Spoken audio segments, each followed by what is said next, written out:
Lezi-ke izindaba zo-1KZNTV oyifundela usamukeliso kaNgqulunga angikubingeleleke mbukeli asikubhekeleke nazi ihamba phambili osukwini lanamhlanje. Kumenyezelwe ongqongqoshe abasha kwelikaMthaniya lihlehlile elosolwa ngokubulala abafundi kanti-ke bamashe befuna induna abasezikhaleni. Undunankulu wesifundazwe uNomsadube Ncube uthi-ke bazoqinisekisa ukuthi ongqongqoshe abasha bangene namuhla kwiCabinet lakhe bawenza ngendlela kumsebenzi kakhulukazi ukusiza umphakathi ngokulandeleka imigomo ye-ANC ebeka-ke impilo yabantu phambili. uDube Ncube usho lokhu-ke eThekwini ngesikhathi-ke kufungiswa ongqongqoshe ukubonakala kwanda isibalo sabesifazane kubona kwaphinde-ke kwesula isigubhukane ukwazi mshengu wezemfundo uJomosibiyo wezokuhlaliswa kwabantu kanye nohlengwe mavimbela kwezemidlalo. Ongqongqoshe abasha abafunga osukwini lanamhlanje kuba uyena loyo ngosihlalo we-ANC kusona usifundazwe usiboniso Duma njengoba engene esikhundleni sokuba ungqongqoshe eminyangweni ezokuthuthukiswa komnotho ezokuvakasha kanjalo nezemvelo. Wathi uMbali Fraser yena wangena eminyangweni bokade uphethe ukwazi mshengu okungowezemfundo. uDr Ntuthuko Mahlaba ubewaziwa kakhulu ngokuba imeya yaseNewcastle ofunge osukwini la izolo emva kokusula kaRavi Play yena ungena esikhundleni sikaJomosibiya eminyangweni ezokuhlaliswa kwabantu kanye nemisebenzi yomphakathi. Kwathi eminyangweni wezemidlalo bokade uphethe uhlengwe mavimbela wangena uAmanda Bani Mapena. Labo ngqongqoshe basha kulona leli cabinet njengoba befunga khona osukwini lwanamhlanje. Good morning.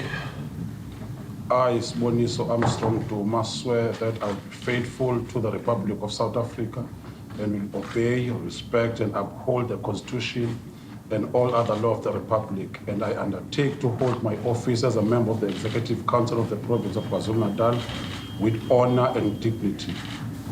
And I undertake to hold my office as a member of the Executive Council of the Province of KwaZulu-Natal with honor and dignity, to be a true and faithful councillor. Honor, dignity, to be true and faithful councillor, not to divulge directly or indirectly any secret matter entrusted to me, and to perform the functions of my office conscientiously and to the best of my ability.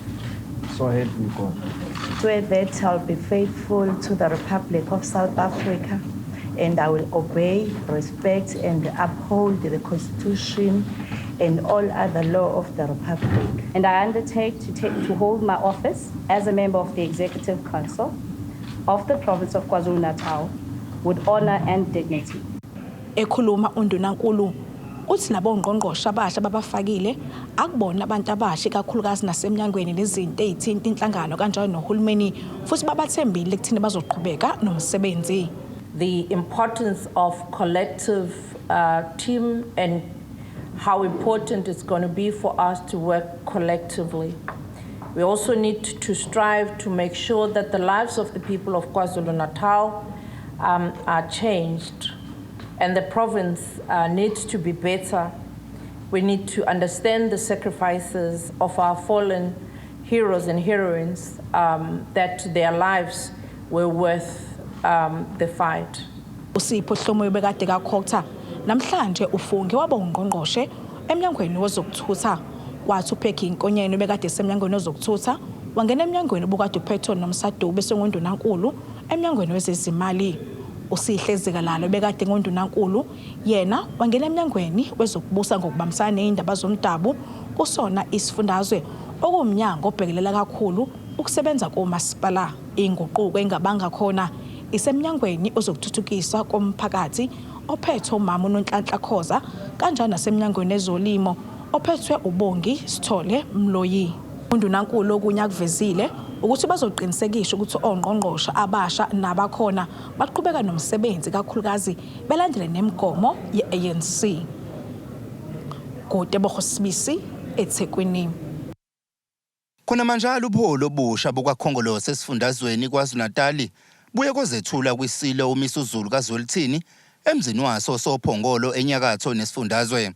Ekhuluma nethimba lesindaba le-1KZNTV usihlalo kakhongolose esifundazweni usiboniso Duma uthi lokhu kuwusiko lwakhongolose njalo emva kwenkomfa ukuzethula kwisilo samabandla. Namhlanje ubuholi ba-ANC baKwaZulu-Natal bebuzozithula nje kuhlanga lamakhosi sizosho ukuthi ke inkomfa yakhetha lobuholi kusiko lakaKhongolose-ke uKhongolose wakhelwa phezu kwesisekelo samakhosi Isilo sakhona la kwaZulu Isilo Dinuzulu wanikela ngamaguqa ngesikhathi kuyoqalwa u-ANC bese kwenze njalo ukuthi Isilo esibusayo ubuholi obudlule bebesebenza kahle nomdloko mvane kwaze wafika lesikhathi baqhubeka basebenza nesilo esikhona njengamanje nathi sazoqhubha lo siko sizosithembisa isilo ukuthi sosebenza kahle nathi sasho cha ngokunjalo siyazinikela ekutheni sisebenzele isizwe sihlanganise siyafisa ukubona uZulu esebumbene ngolunye usuku la KwaZulu-Natal ngesikhathi sisekhona kwi-leadership. uDuma uphinde waveza ukuthi banohlelo olusha asebeqhamuke nalo lokuhambela zonke izifunda ukuzama ukulwisana nesihlava sokubulawa kwamakhosi kanye nezinduna.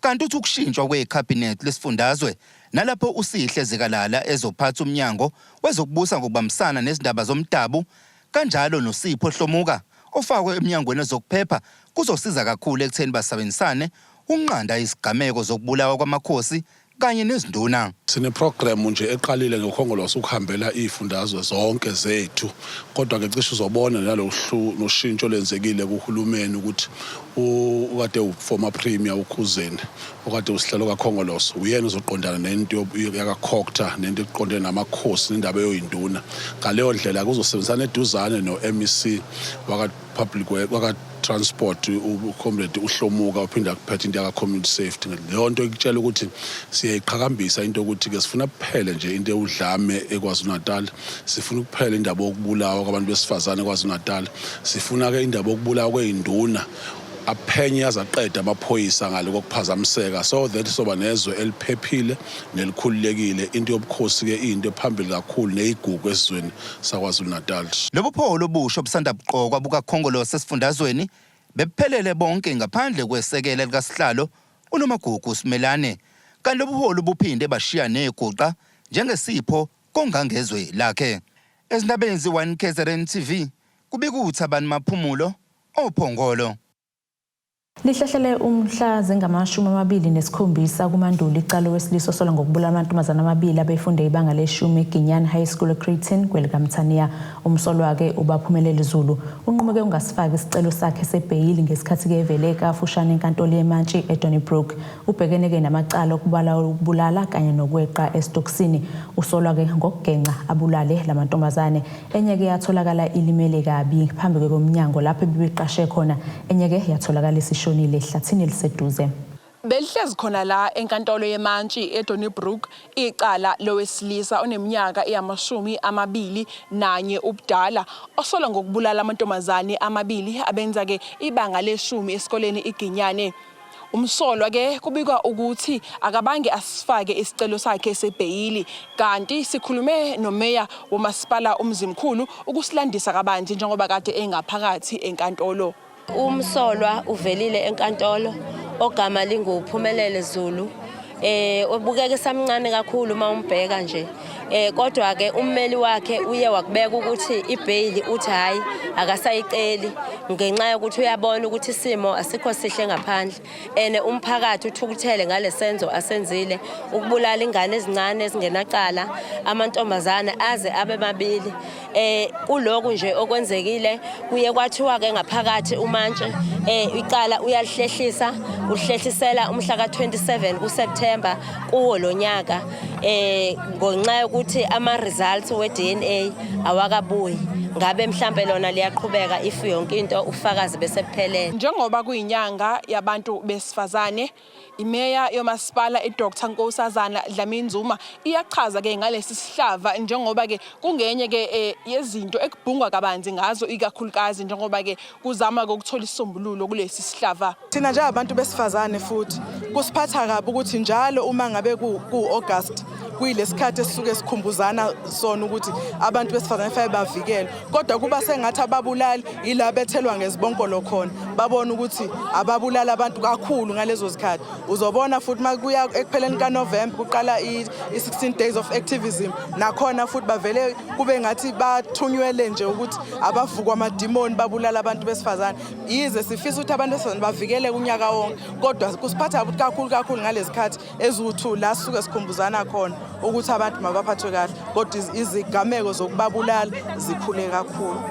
Ubaba wesinye sezisulu uyachaza ke ngokuthi ke umntwana wakhe ube umuntu onjani, uthi ke bekuwumuntu ophansi kakhulu kanti lesi sigameko sishiye umndeni ubambe ongezansi. Benzima kakhulu futhi kubhlungu kangangoba bona nje isikhahlamezile lento isihlukumezile kakhulu nje sishiye nje singelutho singenalutho futhi ishiye nje sibuze kakhulu even if nasemqondweni nje abanye bomndeni bahlukumezile. Ngikhuluma nje kumanje ikhehla fanele isibedlela ngilishiye ligeza lungiseleke esibedlela kunzima nje kakhulu akaphume lapha yana unkantolo imdedele kuthina sizosibonela thina ngeke sihlulwe yena inyamazana masiphume ehlathini izinja ngezikwazi ukudedela akadedelwe nje sizibonele thina isinqumo sami nje silapho mina ngihlukumezeke kakhulu futhi angifuni kwakuthi nje kulokuthiwani nami ngifuna umzisa lobuhlungu abuzise ingane yami.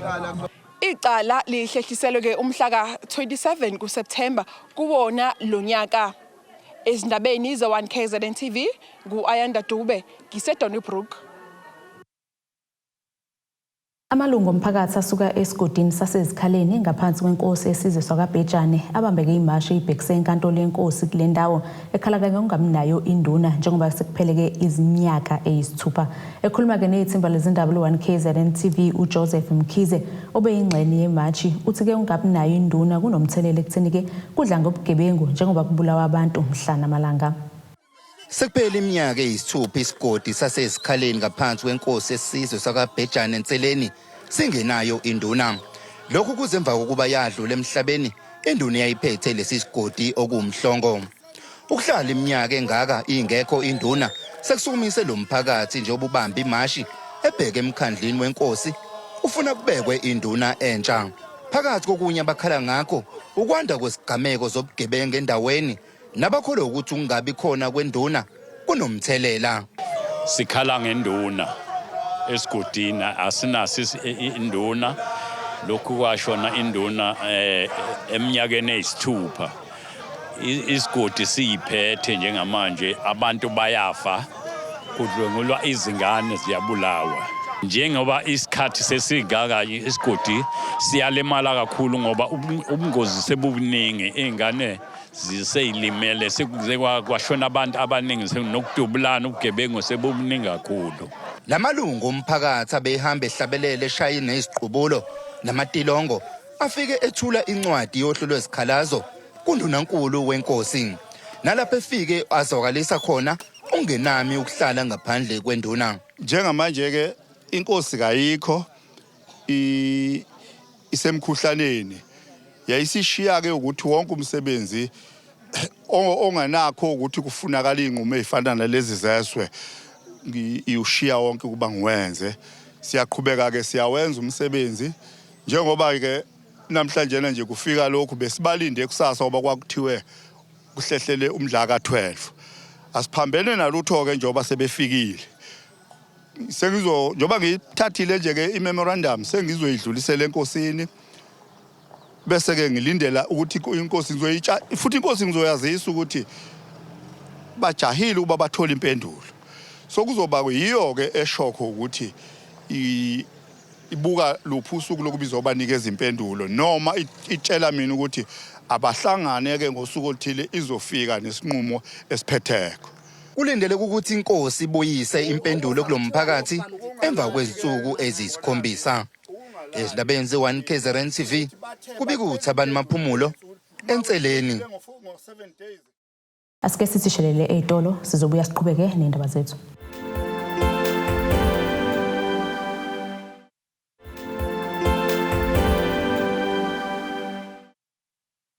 Asikwamukele ke mbukeli usabukele zona indaba ze-1KZN TV nazi ke esithi ihamba phambili namhlanje.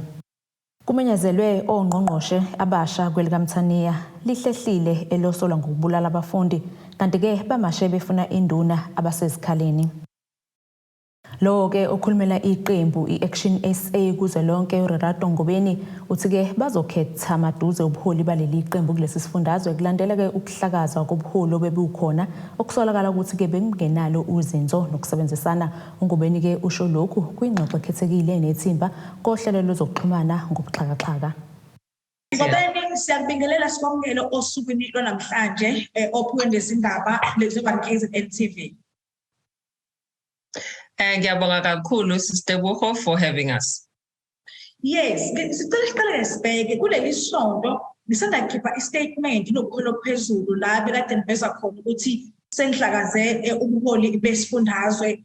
Ingabe lokho kusikhombisa ukuthi ni-Action SA aneme yini ngobuholi bebekade bukhona kulandela ukuthi bekusanda kusula loyo bekusihlalo umnumzane uMusakubheka owangena kade kuqoshwe uMakhosi.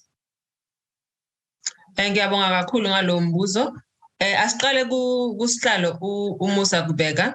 uMusakubheka akasuswanga esihlalweni sakhe, wakhetha ukuthi resign ngoba bekuna inkinga bezikhona in his work, and between yena nefamily yakhe they made a decision ukuthi resign as usihlalo wase-KZN following ukuhamba ko Dr. Makhosi Khoza. So that's number one. The second one ukuthi ingqoqoshe kade zenzeka e-KZN, i-Action SA Senate, which is our highest decision-making body in the organization, met and made a decision after finding out ukuthi there were conspiracies in the PEC of KZN, and so we went ahead of those conspiracies, and we were able to stop them in their tracks. So that's a decision that was made by the Senate of Action SA, and we are proud of the decision that the leadership has taken. Kulento engifisa sibheke ebisanda kuvela la mayelana nokuthi ukusula kaMusakubheka kunezinye zezinto zangaphakathi ezenzakalile ezithinta izinsolo zobudlelwane abenazo naloyo bekumele Action SA la e-KZN. Ongagcinanga lapho ophinde futhi kuthiwa emva kwalapho futhi uphinde oba nokudlelana nobekade engunobhala ila okusuke khona inkinga okuze kwabhala nezincwadi bese kubisa ukungenambelana naye uMusakubheka. Ingabe njengobuholi obuphezulu zikhona yini izinsolo ezikanjalo ezike zafika kuningi? I think ukuthi thina as leadership ye-Action SA, ama-hem is not part of our mandate. Tina sibheka ukuthi umsebenzi uhamba kanjani. So, all I can say to you and South Africa and KZN citizens in particular, ukuthi asingeni indawo thina if people are having personal relationships, that is their issue. What we are concerned about, ukuthi we must be able to take KZN forward. And as you know, our slogan going forward to 2024 is let's fix South Africa. But in this case, all we are concerned about is fixing KZN. In terms of our structures are everywhere in KZN. Umsebenzi uvela phambili. We are not deterred by what is going on. It's just the nature of the game. But what we are glad about as leadership Action SA, we were able to catch Labantu in their tracks as they were conniving to collapse Action SA in totality at KZN. And so we are glad that we were able to get the intelligence that was able to inform or help us make an informed decision and a very decisive decision. We must just end PEC as a KZN. Kunembiko eyavela ekutheni kunamanye amalungu asahamba ophenelwa ngaphakathi mayelana nencwadi eyayikade ibhaliwe ngabanye babaholi khona la e-KZN abebezokaliswa ukungenami ngoMr Bheki. Ngabe ophenelwa lapho sihambe lwafika? Ama-processes wethu, internal disciplinary processes are still going on. Kwezinye people have, the disciplinary process iphelile and it's done. Certain people have been summarily suspended. Abanye have left the organization. And the reality is that, when a disciplinary process is underway, asikwazi ukuthi singasherisha what is going on in there up until the disciplinary process is concluded. Lerato sabonga kakhulu ngesikhathi sakhe kuseni. Ngibonga mina kakhulu Sister Buho. Umndeni wakaHlekwayo emazimazane enseleni enyakatho nelikaMthaniya uthi ke usuhlala ngokusaba kulandela ukudutshula kubulawa umpilo oHlekwayo obeyisishoshovu esilwisana nobugebengu kule ndawo. uMpilo Hlekwayo kubika ukuthi ke udutshulwe umlisa thizeni ofike kubo kwaMpilo wafica umama wakhe uMpilo wasichaza ngokuthi ke ungowakaHlekwayo eMzingazi nokuthe umama uma emtshela ukuthi akekho wavalelisa wahamba kanti ke bazohlangana endleleni duze nje nasekhaya wabeke esemdubula ngaphandle kwesango la kubo washonela khona lapho. Bangena umuntu wesilisa waqonda endlini kuma wafika wanokha wambingelela wabuza ukuthi ukhona noMpilo. Siya isingathuki-ke makufika abantu ngoba uMpilo besebenzela umphakathi kakhulu. Ube umuntu nje ohleze efunwa njalo left and right OGP elwa amalungelo omphakathi elola yonke into yokuthi umphakathi ube nenhlala kahle. Wafika ke lo muntu wazomcela kwathiwa akekho. Naye ngekho ke okay wavalelisa waphuma embuza uma ukuthi ungubani. Wachaza wathi yena usuka kahle kwa eMzingazi. Ngenxa umavela kabazi kabantu abaningi wathi hayi okay mayiphuma wayeseyamlandela akazi naye kwakwenze njani samlandele kwathi nje la ngaphandle kwegate wambona ejiki khona mayijiki khona wabuye sebuya nayo uMpilo bahamba nje kanje bobabili uMpilo as usual uyichofela ifone uthi uma bese yamemeza athi awusiyabonga ukuthi sumtholile subuya naye uthi bese vele ethatha nje idebe embili abese khipha isibhamu amdubula wakhala kuma ukuthi awazi wayidubula ingane yamphambi kwampho wamdubula eswini wadiyazela uMpilo wawa wayesemshaya ekhanda wenza sure ukuthi umshiya ethulile on the spot. After lokho ke wayese inhlanze ibhekisa kuma dlozilelo kuma naye wasinda sazi wasinda kanjani wabaleka ke sasala ke sinje ezumndeni lo mndeni uthi ke usuhlele ngokusaba ukuthi umbulala ngasabuye futhi azobulala umama njengoba ke ambona wayengasifihlile ebusweni. Manje sisele sodwa we only 3 la ekhaya sele uma yimina udade wethu phela. Even ebusuku asikhona ukulala size sicela amaphoyisa azosigada ngoba uma umbonile umuntu kungenzeka ababuye bezoqedela uma. So nje kunzima kakhulu kunzima uMpilo usishiye entweni enzima enkulu besinazo senzela umphakathi that singazi ukuthi sekukhulu ngalendlela ukuthi sebengaze bambulala. Uhlekwayo ubengasebenzi yedwa kodwa ke ubenoza kwaba kade bambesene nabo ukula ke nobugebengu nezinye izinto ezingahambi kahle enseleni okumanje ke bathi ke basekubhaceni ngoba bazwile ukuthi kunohlu lwamagama abo ukuthi ke nabo bazobulawa njengoba kwenziwe ke kuHlekwayo. Semasithola lokho wase release statement esichaza ngaleli pholi limhlophe ukuthi asihlangani nalo sihambela ngenyawo esikwenzayo asifune ukukhokhelwa sikwenza kusuka enhlizweni zethu. So uklarify lokho waexposeka abantu abathize. So engicabanga ukuthi yizo zonke izinto lezi egcine zenza ukuthi size sigcine njengamanje silele intabeni nje kanjena umfweselele phansi. Ubuholi bendawo busigxekile ke kakhulu lesi sigameko kodwa ke wabusukhala kakhulu ngamaphoyisa kule ndawo ukuthi ke awawenza umsebenzi ngendlela nangendlela ke okumele engabe ke uwenza ngayo njengoba waqashwa ukuthi asithokozile sesiyinotice ukuthi ayikho right so fanele bona bethathe idebhesi ukuthi ena uphepha kwethu benza njani khona baholela ukuphepha kwethu kodwa manje ngibona beholela mahala makuthi bayahola kodwa thina sibe sifa ngendlela engaqondakala. Sizolalelwa mhla zili-16 kwephezulu isicelo sebhayili sabasolwa abayameniswa ke nokubulawa kwabantu abayisikhombisa eSavannah Park. Lokhu ke kulandela ungalalela kwaso njengoba bekulindelekile osukwini lwayizolo ngenxa yokubambezeleka kokuhlolwa kwemininingane yabasolwa ukubheka ukuthi ke kawekho yini amanye amacala abathinteka kuwo nokungasiza inkantolo ke uma ke sikhipha isinqumo sebhayili laba ke basolwa baveleke kafushane enkantolo yemantshi yasePinetown izolo. Bavele kafushane ngokuhlukana abasolwa ababili kwabathathu abasolwa ngokuthinteka ekubulaweni kwabantu abayisikhombisa endaweni yaseSavannah Park. Ummeli walabasolwa ugxeke kakhulu ke lokhu ethi ke basola sengathi kunobugebengu amaphoyisa azama ukubenza ngalaba.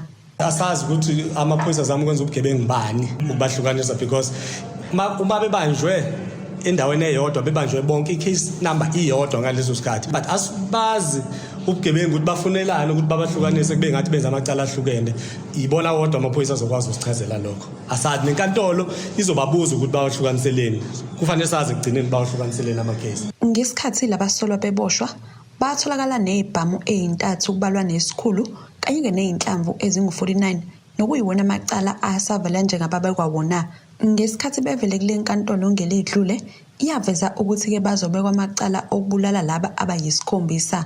Ummeli wabo uthi ke laba babhecwa ngobende inyama bengayidlanga. La befika khona bebopha khona labantu endlini ungakhohlwa kulaba abathathu ababoshiwe akusiba bakhona nabantu bakhona abawu4 abebekhona endlini bayafika endlini bafica abantu abawu7 endlini bathatha ilokhunje ifoni bafike bayabashutha bonke babashutha bonke bakhuluma nomuntu esingamazi ucingeni ukuthi ubani so if ukuthi endlini yakho besihleli sonke njengoba singaphi bafika bazothatha mina bathola ibhamu bathola ama-drugs endlini yabo lezo bhamu mina ngizo-akhawunta kanjani ngazi ukuthi izami lezo bhamu because abezikufika ukuthi bathola abantu abawu7 bathola abawu4 abakulelo khaya bathatha abantu akunelona abalelo ngihlanganisa kanjani-ke nento yasesavana makunjalo guys ile nto engishoyo angibaphikeli but ama-instructions uma ubona nalokhu nalaba abanye ababili banama-alabha abo ukuthi babe kuphi ngaleso sikhathi.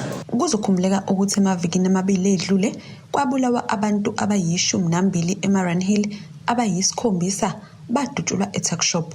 Umndeni wakwaMzobe ongomunye wabalahlekelwa amalungu amane wavezwa ukuthi kawugqeze iqakala okuboshwa kwalaba inqobo nje uma-ke ungakabi nesiqiniseko sokuthi yibo kanye. Njengoba bese abasolwa nje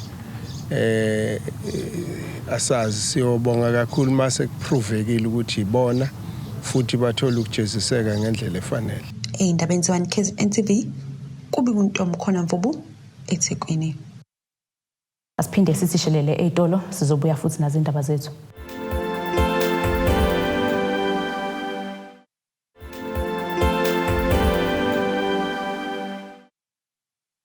Asiphinde sikwamukele mbukeli ubusabukele zona indaba ze-1KZN TV nazi-ke ebesithi ihamba phambili usukwini namhlanje. Kumenyezelwe ongqongqoshe abasha kwelikaMthaniya lihlehlile elosolwa ngokubulala abafundi kanti-ke bamashe befuna induna abasezikhaleni. Ake sibheke-ke engosini yezomnotho.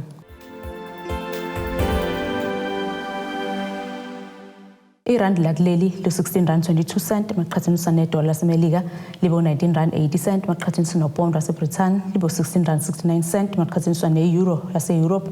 Igolide lona $1,786.52 ounce kuthiwa ongahluzwe wona $97.40 umphongolo. Nazi-ke ezemidlalo.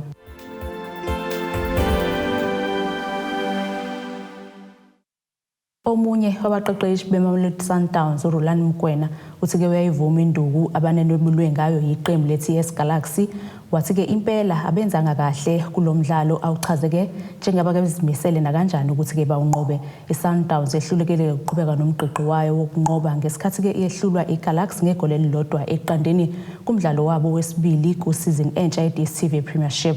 Nomqeqeshi-ke uthi-ke iqembu lakhe liyeke amathuba amaningi kodwa kwathi noma kunjalo luseludu ukhalo lusazohanjwa ngaphambi kokuba kuphele lesizini futhi-ke basazovuka bazithathe njengenjwayelo.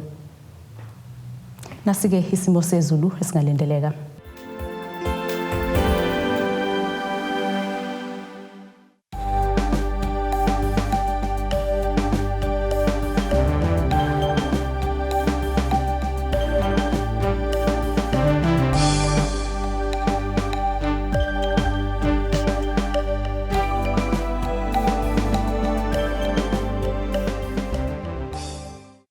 Bukeleke ziyagoqa bese kuphathele zona osukwini namhlanje mina nawe Sihlangane futhi ngesikhathi esilandelayo sale kahle emakhaya.